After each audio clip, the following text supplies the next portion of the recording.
Nous sommes dans la sphère politique et il faudrait utiliser les jargons politiques. Alors mon frère dit, il commence par une chose qui n'est pas pédagogique. Le Congo a signé des accords avec l'EAC. Le Congo n'a signé aucun accord avec l'EAC. Aucun. C'est des accords commerciaux. S'il vous plaît, le Congo n'a pas signé des accords avec l'EAC. Nous sommes partis d'abord pour intégrer l'EAC, nous avons signé la charte. Ok? Ça c'est le premier vocal. Tout ce qui s'est passé avec l'EAC là, ce sont des communiqués conjoints et les feuilles de route. Ce sont les jargons politiques et internationalistes. Moi, je ne l'attends pas, il est connu. Donc, quand vous nous dites que le Congo a signé des accords, dans la dimension internationale, chaque mot a un sens. Nous sommes dans les termes des jargons, dans les termes des mots. Quand vous dites accord, quand vous dites charte, quand vous dites feuille de route, chaque mot a un sens et puis une teneur. Communiquer même. Les communiqués conjoints. Tout ce que nous avons fait avec l'EAC, c'est sur base de la feuille de route de Luanda. Je ne sais pas. Il dit encore une chose.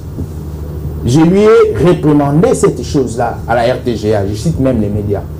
Je lui ai dit ceci. Lorsqu'il dit que la charte, ce n'est pas l'accord de l'EAC. Lorsqu'il dit que la charte de l'EAC permet à ce que le pays de l'EAC puisse avoir une portion de terre. Exactement, c'est la charte de l'EAC qui le dit.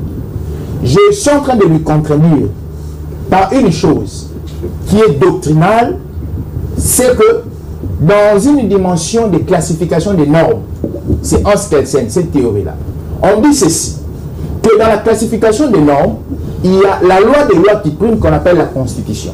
Après ça, il y a les traités internationaux, il y a les blocs de légalité et puis il y a les actes réglementaires. Qu'est-ce que ce principe dit? Ce principe dit ceci, que toutes les dispositions de tous ces actes-là doivent corroborer à la Constitution. Si la disposition de la charte de l'EAC est contraire à la Constitution, c'est la disposition de la Constitution qui a la primeur.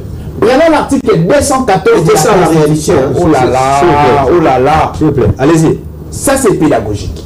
Prenons l'article 214 de la Constitution qui dit que nulle cession, nulle adduction sera faite si seulement le peuple le vote par référendum. Donc ça signifie que toutes les dispositions de l'EAC peuvent dire que le pays de l'EAC doit avoir des cessions de terres, mais si on ne passe pas par référendum, comme le dit la Constitution, cette disposition est nulle et caduque. Parce que la teneur juridique de la Constitution et la teneur juridique d'une charte, c'est la teneur juridique de la Constitution qui a la primauté.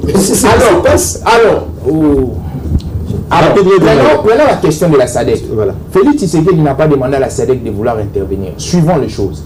La SADC, on dit la SADC par un communiqué, pour tout ce que Félix Tshisekedi a dit, ils ont résolu. Félix Tshisekedi n'a pas le poids de faire basculer les décisions de la commission de la SADC. Une personne seule, un État, non.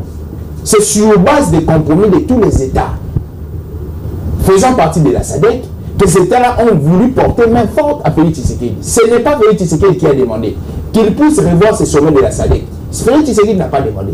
Félix Tshisekedi a étalé la situation, la situation sécuritaire de la République démocratique du Congo. Je pense que c'est dans cette sphère-là que nous allons partir. Pourquoi aujourd'hui nous sommes en train de naviguer dans